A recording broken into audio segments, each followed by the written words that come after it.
Bom dia, mais uma manhã com Deus, priorizando a palavra de Deus e nesta manhã do dia 20 de abril, nós vamos meditar de 1 Crônicas, do capítulo 17 ao capítulo 19. Que a paz do Senhor encha o teu coração nesta manhã. Hoje nós vamos falar da aliança do Senhor com Davi, isso mesmo. Sucedeu que, habitando Davi em sua própria casa, disse ao profeta Natã: eis que moro numa casa de cedro, mas a arca da aliança do Senhor se acha numa tenda.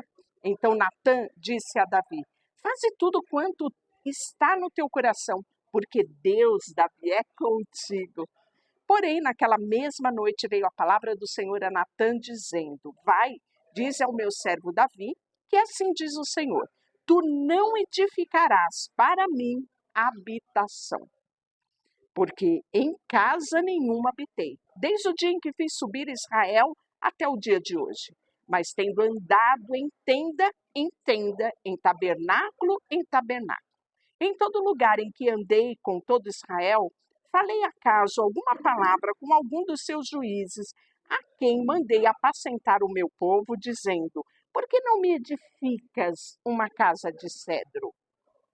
Agora, pois, assim dirás ao meu servo Davi: assim diz o Senhor dos Exércitos: tornei da malhada e de trás das ovelhas, para que foste príncipe sobre o meu povo de Israel.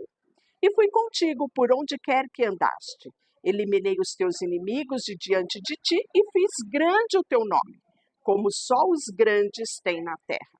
Prepararei lugar para o meu povo de Israel e a plantarei para que habite no seu lugar e não mais seja perturbado, e jamais os filhos da perversidade os oprima como antes. Desde o dia em que mandei que houvesse juízes sobre o povo de Israel, porém abati todos os teus inimigos, e também de ti fiz saber que o Senhor te edificaria uma casa. Há de ser que quando os teus dias se cumprirem e tiveres ido para junto dos teus pais, então farei levantar depois de ti um descendente, que será dos teus filhos, e estabelecerei com ele o reino. Esse me edificará a casa, e eu estabelecerei o seu trono para sempre. Eu lhe darei e lhe serei como pai, e ele me será como filho. A minha misericórdia não apartarei dele, como retirei daquele que foi antes de ti. E aqui nós vamos meditar no nosso versículo do dia. E essa semana em especial, temos a comemoração dos 65 anos de Brasília. Então, o nosso versículo do dia, ele vai ser gravado em locais característicos daqui de Brasília, para que você possa conhecer um pouco da capital federal, lugar aonde Deus me trouxe, aonde eu moro, e é a capital do nosso país. Então, fique atento que teremos muita novidade no nosso versículo do dia. E, pois bem, hoje, sendo domingo de Páscoa, um domingo onde nós retiramos-nos para comemorarmos a Páscoa, não com ovos, mas com a morte e a ressurreição de Cristo. O motivo, sim, da nossa verdadeira Páscoa, né? Então, que você reflita sobre isso hoje. E voltando aqui para a nossa leitura, nós podemos ver aqui que Davi, mesmo tendo todo o desejo do seu coração, não conseguiu cumprir esse desejo, mas Deus olhou e satisfez o desejo do coração de Davi através do seu filho, que aqui não fala o nome, mas nessa semana mesmo nós vamos ver que é o seu filho Salomão. Então, ele diz aqui ainda: esse me edificará casa, e eu estabelecerei como rei, e o seu trono será para sempre. E eu lhe serei por pai, e ele me será por filho, e a minha misericórdia não apartarei dele, como retirei daquele que foi antes. Aqui ele menciona a questão de Saul. Pois bem, mas confirmarei na minha casa e no seu reino para sempre o seu trono será estabelecido para sempre. E aqui é uma forma gloriosa, porque de uma forma profética ele está nos falando do trono de Davi, que será estabelecido para sempre através da figura de Jesus. É Jesus que vem da tribo de Judá. Pois bem, o Senhor, não há ninguém como ti. Não há outro Deus além de ti, segundo tudo o que nós mesmos temos ouvido. Esse texto aqui faz parte do momento de ação de graça de Davi. Isso mesmo, ele começa dizendo assim: entrou o rei Davi na casa do Senhor e ficou perante ele e disse: quem sou eu, Senhor? E qual é a minha casa, para que tenhas trazido-me até aqui? Foi isso ainda pouco aos teus olhos, ó Deus, de maneira que também falastes a respeito da casa do teu servo para tempos distantes, e me trataste como eu fosse um homem ilustre. Ó Senhor meu Deus, que ainda te poderá dizer Davi acerca das honras feitas ao teu servo, pois tu conheces bem o teu servo. Então aqui nós podemos ver nesse texto quão profundo era o relacionamento de Davi com Deus, né? E aqui ele agradece, ele diz: não há como o teu povo de Israel, gente única na terra, a quem tu, ó Senhor, fosse resgatar para ser teu povo e fazer de ti mesmo um nome com estas grandes e tremendas coisas, desenterrando as nações de diante do teu povo que remiste no Egito. Olha que especial, hoje é domingo de Páscoa, e aqui nós estamos vendo, né, a menção de Davi a respeito da passagem, que foi a primeira Páscoa instituída por Deus pelo povo lá em Israel, quando nós podemos ver que Deus tirou o povo do Egito.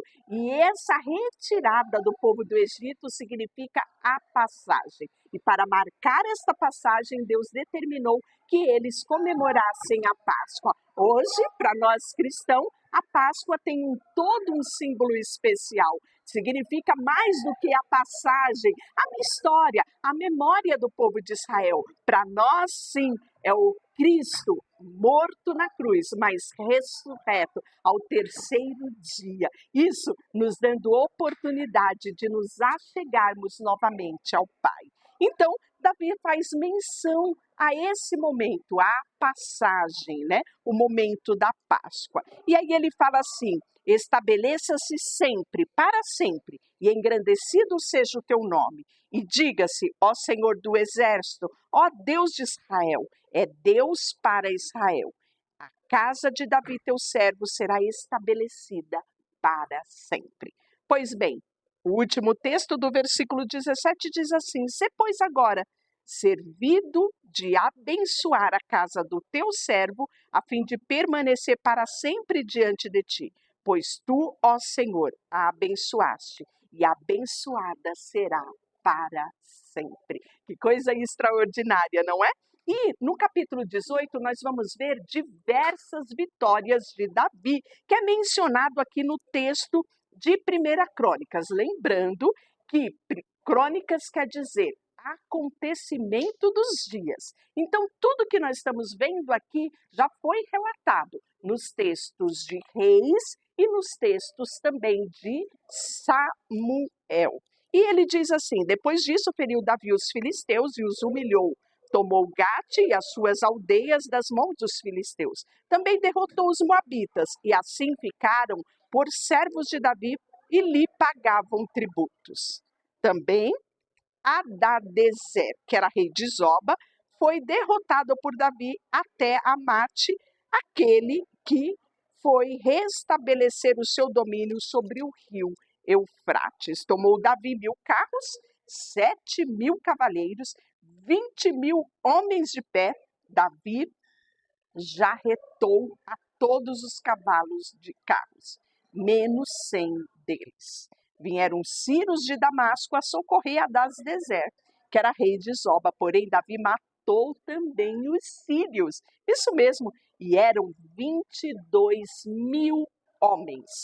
Pois bem, Davi pôs guarnição na Síria de Damasco. Nos sírios ficaram por filhos de Davi e lhe pagaram impostos postos. E o Senhor dava vitória a Davi aonde quer que ele fosse. Pois bem, né? Então, o capítulo 18, ele vai falar sobre essas batalhas enfrentadas por Davi e a subjugação, né? Ele subjugou vários reis, vários reinados, né? E adquiriu paz sobre o seu reinado para que o seu filho Salomão pudesse cumprir aquilo que estava no coração dele, que era a construção do templo, porque no reinado de Salomão haveria paz proporcional a tudo aquilo que o seu pai tinha feito no seu reinado. Pois bem, os oficiais de Davi também é relatado no capítulo 18. Reinou, pois, Davi sobre todo Israel, julgava, fazia justiça a todo o povo. Joabe, filho de Zeruia, era o comandante do exército. Josafá, filho de Aliúde, era o cronista. Está aqui as obras, né, feitas por estes cronistas. Zadok, que era filho de Aitube, e Abimeleque, filho de Abiatar, eram os sacerdotes. Benaía, filho de Joiada, era o comandante da guarda real. Os filhos de Davi, porém, eram os primeiros ao lado do rei, que eram considerados os príncipes, né? E aqui nós estamos vendo quão organizado era todo o reinado de Davi. Então, Salomão vai adquirir, né, não só esse reinado muito bem estruturado, mas também a paz sobre o rei. Capítulo 19, Davi vai derrotar também amonitas e sírios, porque foram diversas batalhas, né? Morreu Naás, que era rei dos filhos de Amon, e o filho vai reinar em seu lugar. E aí nós vamos ver que disse Davi: usarei bondade para com Anum, que era filho de Naás, porque o seu pai usou de bondade para comigo. Havia uma diplomacia entre o rei Davi e Naás, né, que era rei dos amonitas. Entretanto, quando o seu filho assume o reinado, ele não vai trazer, né, boas notícias, porque ele não vai cultivar essa relação de diplomacia que havia com Davi.